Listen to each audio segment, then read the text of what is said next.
Yes, guys, welcome back to another video. Welcome to the George Benson football channel. As you lot know, if you've been subscribed to this channel, if you remember back to 2019, where we were out there on the streets of Tottenham, matchday -1 for the matchday vlog, when Heung-min Son got a red card, one of the most popular videos we've ever made on GBFC, you will know that Tottenham Hotspur away is, without question, in my mind, as a Chelsea fan, the biggest game of our season. Now, obviously, Arsenal is a big rivalry. Liverpool's a big rivalry. Man United's a big rivalry, but all of us are entitled to our own personal preference. And when I talk about Tottenham Hotspur, it boils my blood inside a little bit, which is why we've overdone the blue hue in the background of today's video to get my words out properly. This game means everything. Might not mean everything to Liam Delap because he did everything he could to get sent off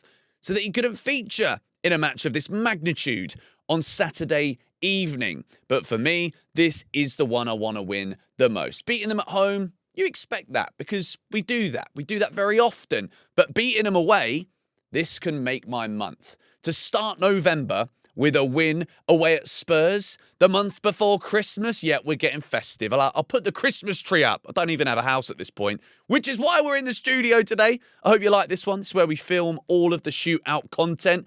Make sure you subscribe to Shootout, by the way, because the watch-along for Spurs Chelsea, we've got Paul Canoville, the Chelsea legend, on the show from the Belgian Beer Cafe. So if you're in Dubai, this is the game to come for. It's going to be absolutely brilliant. But this one means a lot, not just because of the rivalry, but because Chelsea are currently festering, I'm going to say. I think that's the right word to use today. We're festering in the depths of 9th place in the Premier League table, which, as world champions, one could argue, this isn't good enough. This is not good enough, boys. We're 9th in the league. We've not even won 50% of our matches so far this season. But away from home, I'm going to argue that Chelsea look a little bit more comfortable. I don't know if it is the anxiety that the players feel when we're playing at Stamford Bridge, because the crowd can be either very on side or also very nervous. And I fully appreciate and understand that, because the football doesn't necessarily always give us the reason to be on the edge of our seat, making noise. Sometimes we're the architects of our own downfall, I would say, in that regard. But if there's one thing that I'm convinced with this Chelsea team, is that we are no longer the side that can't beat the big boys. We're no longer the side that don't show up in big games. If anything, we don't show up in the games that we should easily win, or that we're expected to win, or that we're playing against 5 at the back and flipping 3 central midfielders and all of that absolute nonsense that hampers our ability to break teams down and score goals. So Tottenham Hotspur, at home, there's an expectation. Tottenham have got some very exciting players. And of course, there's one man that I thought Chelsea were going to sign in the summer. And let's roll the clip again and say a big thank you to today's video sponsor. Do you know what I really hate? Taking notes. It takes too long, and by the time I actually remember to pick up the pen, the thought has gone and I never actually write it down. And this is where Plord come in. This is the Plord Note, a sleek, pro-level AI note taker that literally records and creates notes for you. So if me and the big dog, Josh Aveste, are doing an episode of the 3 More Points podcast, I'm going to click this button here on the back of my phone case where the Plord sits in this lovely little leather case. I'm going to click the button, and then when I finish recording, I'll click the button again, and from there, I'll have all of the notes and all of the transcript from the video that I have just made. So when it comes to doing YouTube descriptions, this is helping me to make sure that we get all of the important information in there. Plord keeps your data safe with end-to-end encryption. With the Ask AI built into the Plord app and the website, you can ask questions like, when did I last mention Xavi Simons? Probably every video, but the Plord app will let me know exactly where it was because it keeps all of my transcripts whilst I'm recording. Don't worry about your data security. It keeps your data safe with end-to-end encryption and meets global privacy standards like SOC2 and GDPR. So if you do want to support the channel and you do want to make your life easier by getting your hands on one of these, then make sure you check the link in the description. GBFC10 gets you £10 off your Plord order. And we're back. And of course, Xavi Simons, who you've just seen there in the Plord ad that we filmed a couple of months ago. But a big shout out to Plord for sponsoring GBFC so often. But listen, right? Xavi Simons, he's had a stinker so far at Spurs. Does that mean he's a bad player? Well, anyone who comes from the Bundesliga, there is often a concern. There's often a worry. Are they going to be able to do it in the Prem? Now, I think Xavi Simons would have fit like a glove at Chelsea, to be quite honest. But at the same time, the more we see João Pedro, maybe it's validated that we didn't sign Xavi Simons, not only because he's not playing that well at Spurs, but also because Pedro is clearly not a striker. He's a second striker. He's a number 10, whatever you want to see him as. But if there's anything I know about Chelsea right now, if ever there was a time that we were going to gift the opposition player who's desperate for a moment, don't do it here. Do not give Xavi Simons the time of day. I want to see him shut out of the game. I want to see Caicedo leaving a little bit in there within the realms of no more red cards, please. If you didn't see the video we did 2 days ago, discipline is the conversation at hand. Or yesterday, I think that video was. Chelsea need to be disciplined here because this fixture has the tendency, the capacity to boil over. And as of right now, I don't have the faith in our players to keep their heads. I'm seeing people be erratic on too often of an occasion, and I think we need to understand how to manage that properly. This is the kind of game where Spurs will know that, and I think Thomas Frank is, not to disrespect Ange, because look, the bloke's been through it, hasn't he? Sacked at Tottenham, sacked at Forest within 40 days, mate. We don't need to pile the pressure on him too much, do we? But look, Thomas Frank is, I think, a smarter manager when it comes to management, right? Coaching, whatever. Say whatever you want to do. If you love Ange's football, you'll probably say Ange's a great coach, but that's not the debate for this video.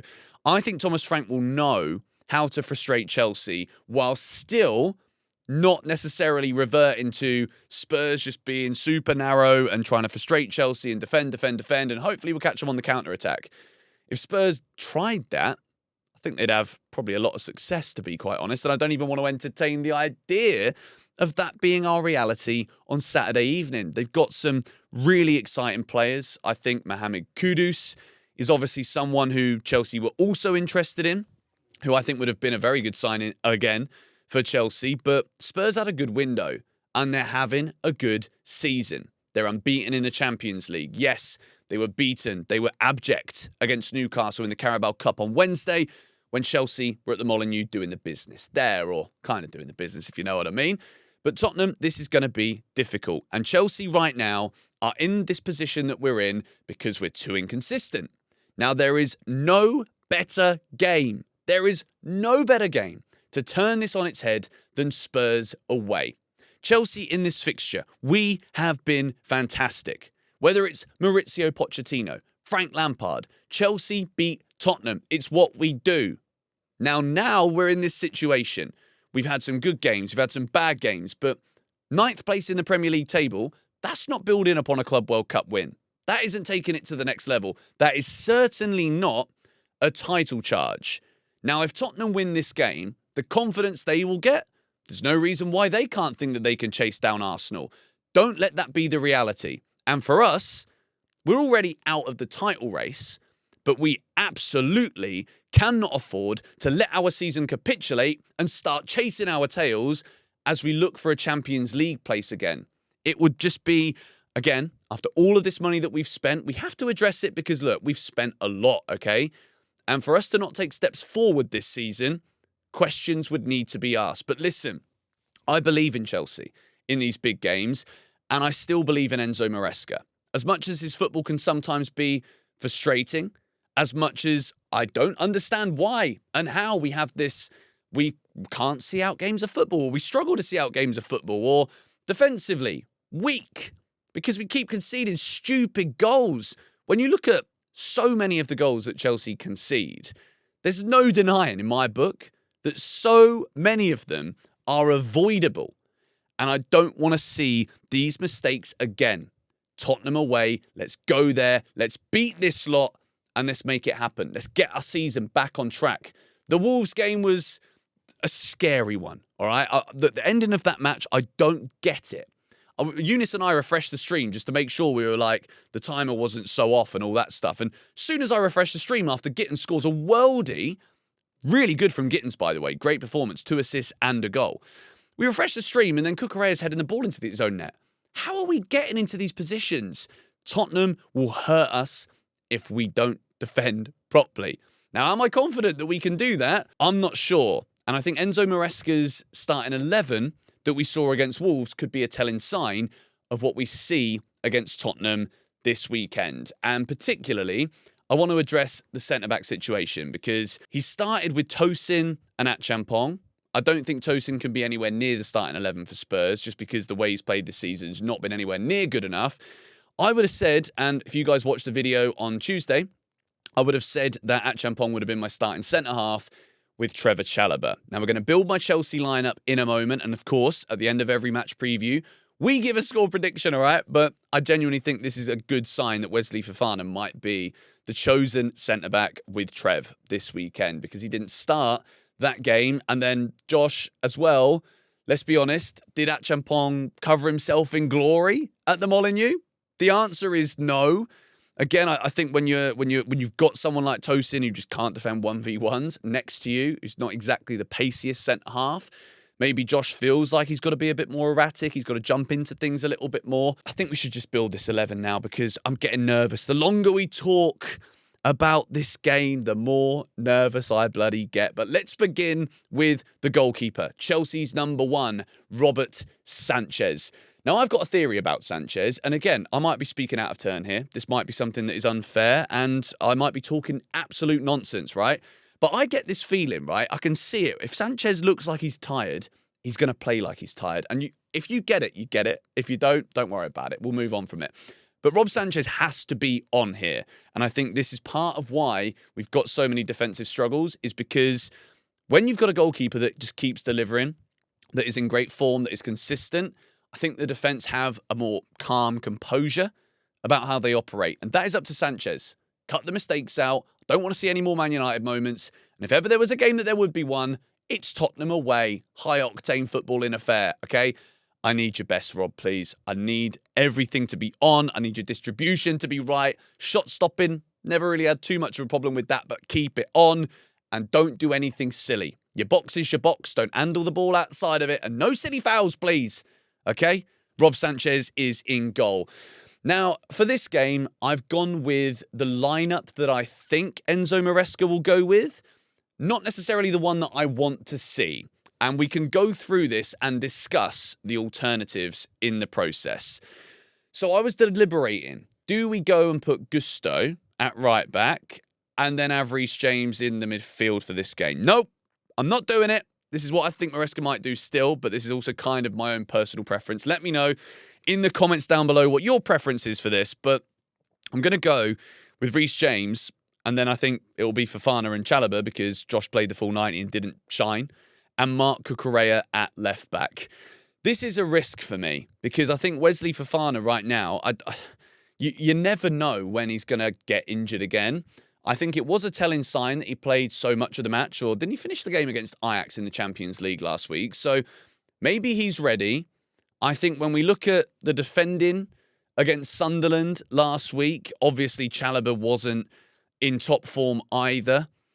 But Maresca, at the moment, I think he's still deciding what his centre-back partnership is. And I think it's got to be the first thing that we address right now. And what if we concede goals here against Spurs with Fofana and Chalobah? What does that tell you? What does it tell us?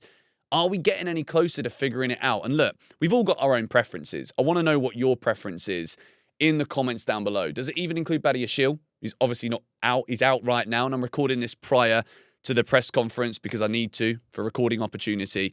But Fofana and Chalobah is what I think it will be. Marc Cucurella obviously gives absolutely everything every time he's out there. And Reece James, if Reece James isn't playing in a London derby of this size, something's wrong. Chelsea's captain needs to be out there, particularly when discipline and game management is the biggest qualm that I've got with this team right now. You need your captain out there. You need your leaders out there. Reece James is the Chelsea captain. He's a European champion. And on his day, the best right back in world football, in my opinion. He didn't play in the match, didn't start the game against Wolves, of course. So obviously, that gives me an idea that he's going to start. Could it be potentially in the midfield role with Malo Gusto at right back? We'll have to wait and see. But I also believe Lavia has to play. I think Romeo Lavia, when he's fit And obviously, he played the game against Wolves, which could suggest again that he won't start. But maybe with Lavia also, it's about minutes. And with load management, which again, it's kind of a hot topic with Chelsea right now about like, can the players actually play 2 games in a week? I think we need to start with Lavia and Caicedo out there. When we played this fixture last season, granted, it's very different tactically when you've got Ange Postecoglou comparatively to that of Thomas Frank. But I think Romeo Lavia does bring a calmness to Chelsea. I think right now we are severely lacking when it comes to the speed of transition, when it comes to those line-breaking passes, the ability to get the ball forward. I think Lavia's got the capabilities for that. I think we saw it as well with one of the goals against Wolves. I think it was the Santos goal, actually. Lavia's there. He's got 2 Wolves players on him, pressing him, plays the ball straight through the middle of them. Chelsea run up and score a goal. It was fast. It was breathtaking football. And Lavia's got the ability to do that. And I think when it comes to the battle that will be this game, it's not only going to be a mental battle, it physically will be a battle as well. It always is in a game where it's feisty like this against Spurs. Caicedo obviously picks himself. He's not been perfect recently. Last couple of games I think have been questionable from Caicedo potentially. Bear in mind his own standards, the way that he plays. But Maresca said it himself. He's not always able to train. Load management, keep talking about it. But look, if you're not ready for this game, you're not fit. You're not ready. Like, players are going to be itching to play this game of football, right? Tottenham away is huge. Lavia and Caicedo is my pivot. Moving into Neto, right wing. Enzo Fernandez, Garnacho, Joao Pedro up top. And I know. I say every time, Esteval's got to play. I just don't think he will play in this one because I think right now, Maresca still trusts Neto more. Based on what I saw last week, it should be Esteval on the right wing all day, every day. And maybe Neto should be dropped right now, but he was dropped for the Wolves game. So realistically, I think we're going to see what I've got on the screen now. I think this will be the front 4. I might not have got everything right here, but I do think this is what Maresca's going to pick. Neto, obviously, as well, you do get that defensive work. I think Chelsea, as we've said at the start of this video, we seem to be able to turn it on right now against the better teams. Neto has to show up here because recent form, he's been getting goals and assists, and I think he's been consistent, but I say recent form. The Sunderland game, he was poor. Let's be honest. I think Neto's had a good start to the season. Sunderland, he was very poor. Esteval is the one here that's the obvious omission from this side. I think it would have been a different story in terms of who we could have afforded to play if Joao Pedro didn't have to be the striker again. And we know why that is, because Liam Delap stupidly got himself sent off. I still can't get over this, honestly. It's still doing my head into this moment. But Joao Pedro will have to be the striker. And I think if Pedro would have been the 10, it would have been preferable for Maresca, and it would have made it easier to slide Esteval into the starting 11. It makes it sound like we're putting pieces of paper and flipping laminator. But I think it will be Neto out on the right. Garnacho, thought he was good against Sunderland. I think he would have been frustrated to be taken off. And also, for him to be taken off and then Chelsea capitulate like we did in that second half again, I think Garnacho's got a point to prove here. I think he showed that he can be trusted. I think as much as a lot of people said that I was too kind to Garnacho, other than the goal, he didn't do that much, but he certainly looked threatening whenever he was on the ball. Am I confident with this team? It's hard to say right now, and that by default means no, I'm not. I need to see it. I need to see us turn up. I need to see us wipe Spurs away. And I'm nervous. I'm really nervous about this game, but it's what Chelsea do.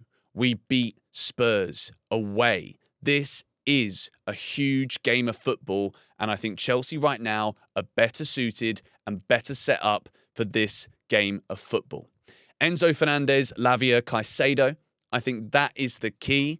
Chelsea win that midfield battle. I need Enzo on his best behaviour and his best bloody form, please. Honestly, Chelsea, I beg you, win me this game of football. This means everything. This game is the biggest for me. Do I think we're going to do that? What should we do here? Should we go with the brain? Should we go with the heart? Let's go with the heart, shall we? 4-2 Chelsea.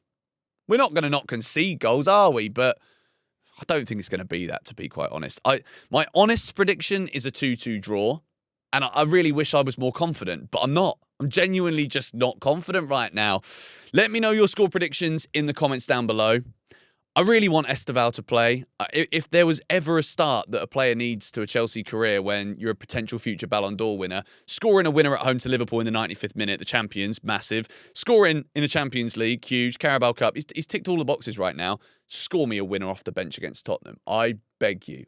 Honestly, I might cry. I genuinely might have tears in my eyes like I did when we beat PSG in America at the flipping in New Jersey. Oh, I'm nervous, man. I'm so nervous. But anyway, going to wrap up this video here. Let me know your thoughts in the comments down below. As I said earlier, big shout out to Plaud as well. Big thank you for sponsoring the videos. It does help to keep the channel going. Obviously, right now, this is the studio where we film the shootout content, but sorry that the videos have been a little bit sporadic this week and in the last few months, because this move to Dubai, as much as it was very exciting, it's been incredibly stressful. And I've been bouncing from Airbnb to Airbnb because we've had some issues with our house that we rented for a year. Long story, but it's been a mess. It's been very stressful and taxing. So sorry that things have not been as consistent as they were over the summer. But this is the game that means everything. Let's go for it. Let's get the win. See you guys in the shootout watch along. Come on, you Blues.